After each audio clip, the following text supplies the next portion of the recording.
अचानक घटना घट गई। राजा शिकार खेलने चला गया।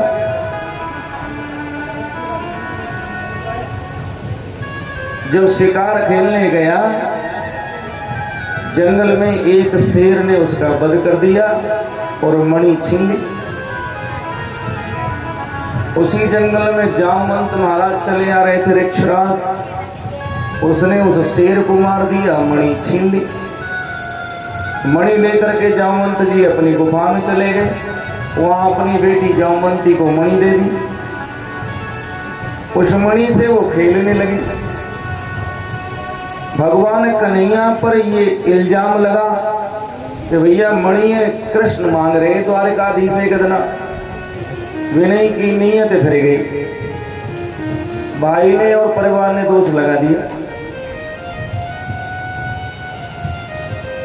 मणि की चर्चा केवल कृष्ण कर रहे थे और मणि की काम जरूरत नहीं। भैया भाई हमारा भैया मार दियो और मणि छुड़ा ले, ऐसा विचार उन लोगों का है। मेरे गोपाल किसी से कुछ नहीं कहते, प्रतिक्रिया नहीं कर रहे। देखिए हम समाज में कोई हमसे कुछ कह देता है तो हम प्रतिक्रिया करते हैं, परंतु यहाँ कथा संदेश दे रही है कि हम विचार नहीं करना चाहिए, तुरंत ही प्रतिक्रिया नहीं करनी चाहिए। भगवान कन्हैया ने कुछ नहीं कहा कि मेरे ऊपर इतना बड़ा दोष लगाया जा रहा है, कलंक लगाया जा रहा है कि एक मणि के लिए किसी की हत्या कर दी जाए। द्वारकाधीश पर ही इल्जाम। गोपाल अपने शांत स्वभाव से किसी से कुछ नहीं कहकर उस मणि की तलाश में जंगल में निकलते हैं। जंगल में जाकर निशान देखते हैं जहां उसका वध हुआ था, जहां शेर ने उसकी हत्या की। वहां से चिन्ह आगे चलते हैं एक ऋक्षराज के। जामवंत के चिन्हों पर चलते चलते स्वयं भगवान मणि की खोज में उस गुफा तक पहुंचे। गुफा में जब प्रवेश किया तो जामवंती उस मणि से खेल रही थी। जामवंती ने पहली बार किसी पुरुष को देखा था। ऋक्षराज की बेटी है, पहली बार पुरुष को देखा तो शोर मचाने लगी, चिल्लाने लगी। जामवंत जी जाग कर आए, देखा एक पुरुष खड़ा है, दिव्य पुरुष है। जामवंत ने बहुत कहा, सुना, दोनों में बातचीत हुई। आखिरकार युद्ध शुरू हो गया।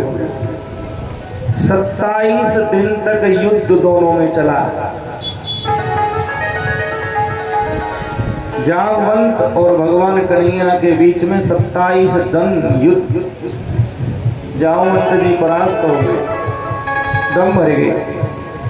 विचार कर रहे कि भाई बिना भगवान के मुझे सिवाय मेरे राम के कोई भी परास्त नहीं कर सकता, फिर मैं परास्त कैसे हो गया। तब युद्ध बंद करके 28वें दिन जामवंत ने हाथ जोड़ के पूछा कि भैया तुम हो कौन, मुझे बिना भगवान के कोई परास्त नहीं कर सकता, तुम किस रूप में हो। तब मेरे गोपाल ने जामवंती जी की प्रार्थना पर भगवान श्री राम का रूप उन्हें दिखाया, मैं वही हूँ। जामवंत त्रेता युग में तुमने राक्षसों से युद्ध इतना नहीं किया, छोट मोट युद्ध में भाग लिया और आपने कहा कि भैया मेरी तो शरीर की खिजली ना मिटी, तुम्हारे मन में ऐसी इच्छा थी और मैं जानता था कि तुम्हारी खिजली कोई ना मिटा सके, संसार में कोई मिटा नहीं सकता। इसलिए मैंने ही कहा था कि द्वापर में मैं ही तुम्हारी खुजली मिटाऊंगा, आपकी मनोकामना पूर्ण करूंगा। इसलिए आपकी आज मैंने मनोकामना पूर्ण की है। भगवान कैसी लीला बनाए के घेर के वहीं ले आवे, भक्तर के किस दर्शन देने के लिए कैसे कैसे बहाने हैं। जामवंत ने कहा प्रभु आज साक्षात मैंने द्वापर में आपके दर्शन किए, आपने मेरी मनोकामना पूर्ण की है, तो मैं भी आपसे विनती करता हूँ कि मेरी भी एक अंतिम इच्छा है कि ये मणि ले जाओ और मेरी बेटी भी ले जाओ, मेरी पुत्री भी ले जाओ। जामवंती का विवाह कृष्ण के साथ कर दिया। अब बताइए कृष्ण को कुछ दोष होगा या मैं? भगवान का दोष है क्या? और लोग दोष आरोपण करते हैं, दोष तो नहीं है। जामवंती को लेकर के भगवान कन्हैया द्वारका जा रहे, और जब द्वारका में पहुंचे तो जामवंती वृक्षराज की एक भालू की बेटी है, तो सुंदर तो है नहीं। भगवान बोले कि चादर ओढ़ के जामवंती तू अपनी चादर ओढ़ के चुपचाप बैठ जा, चुपचाप, और जब तक हम ना कहें तब तक अपने चेहरा मत खोलिए, अपने चेहरे को दिखाना मत। गोपाल जी एक लीला और करना चाहते हैं, जामवंती से मना कर दिया कि तुम अपना चेहरा मत दिखाना। रुक्मिणी के सामने जब बात आई कि रुक्मिणी ने पूछा ये कौन है, ये कौन है? आपके साथ गोपाल, हे गिरधर, ये दूसरी स्त्री सज धज कर आपके साथ में आई है, ये कौन है? भगवान कन्हैया ने पूरी घटना बताई। वो मणि लेकर के, रुक्मिणी इसमें मेरा कोई दोष नहीं है, मैं अपना कलंक मिटाने के लिए, सत्य बात को दर्शाने के लिए मणि तक पहुंचा, और इस मणि के साथ साथ जामवंत ने मुझे अपनी बेटी दे दी। क्या हमें भाई में और दोष का छूना है, तू जो मत किए कि दूसरी कल लाया है। रुक्मिणी से भगवान कन्हैया द्वारका में कह रहे हैं कि भाई देख दोष मत लगाइयो, मेरो यहाँ में कोई दोष ना है। रुक्मिणी बोली तो भैया ने चेहरा तो देख ले, अरे ने बहन ने चेहरा तो दिखा दे, चेहरा कैसा है। परंतु जामवंती को तो पहले ही समझा दिया है कि चेहरा मन दिखाइयो, क्योंकि सुंदर नहीं है ना, वृक्षराज की बेटी है। रुक्मिणी ने कहा तो बहने ज्यादा से ज्यादा मोसी होगी, अब मोते मलू को तो होगी नहीं तू। भगवान ने कही तथास्तु। रुक्मिणी कह रही है कि मोसी होगी, भगवान बोले तथास्तु, दिखाई दो चेहरा। जब रुक्मिणी ने कहा कि मोसी होगी तो ऐसी ही सूरत बना दी भगवान ने, बिल्कुल। और बोले रुक्मिणी दूसरी बात और एक कि मणि के सहारे तो मैं विवाह करके लायो, पर यहाँ में मैं तने को दो सुना है, बिल्कुल तेरे जैसो ही मुंह है, मैंने तो तू ही जानी, तेरा जैसा चेहरा है, तो मैं चक्कर में पड़ गयो, और जब महल में तू पाई तो दोनों की शक्ल एक जैसी। गोपाल जी ऐसी लीला करते हैं। इस प्रकार 8 विवाह हुए। अब ये 8 विवाह तो हुए, परंतु यहाँ एक बात समझने की है, भगवान पर कुछ दोष लगाते हैं। भगवान ने 16,108 विवाह किए। कितने विवाह किए? 16,108। अब 16,108 विवाह तो बहुत विवाह होते हैं, परंतु ये विवाह कैसे हैं? ये क्या है विवाह? ठाकुर जी के 16,108 विवाह क्या है? ये 8 तो पटरानियां हैं, ऐसे समझ लो।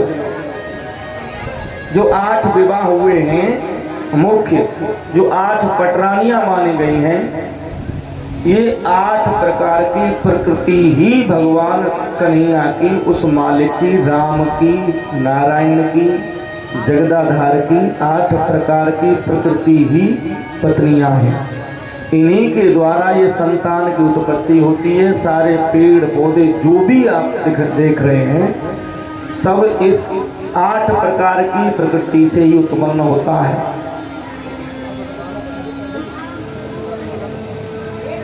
ये अष्टधा प्रकृति ही भगवान की 8 पटरानियां हैं। अच्छा आप बताओ, मैं आपसे पूछ रहा हूं कि इस संसार का मालिक कौन है? संसार का मालिक कौन है? भगवान है कि नहीं? जब वो जगत पिता संसार का मालिक है, प्रकृति का भी मालिक है, तो अष्टधा प्रकृति का भी मालिक हुआ। और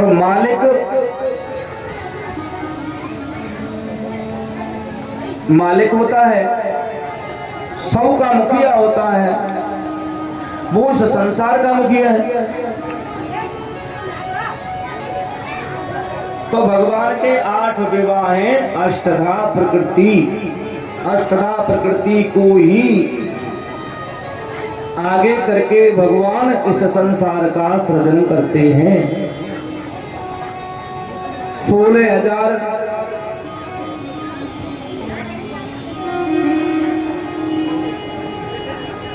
गोविंद मेरो हे, गोपाल मेरो हे।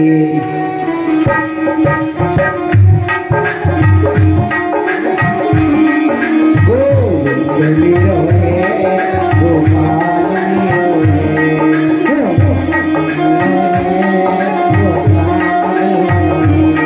श्री बांके बिहारी नंदलाल मेरो हे।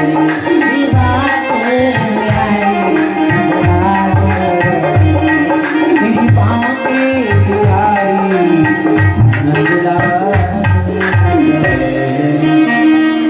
अष्टधा प्रकृति परमात्मा की पत्नी। अच्छा कोई प्रमाण मांगे?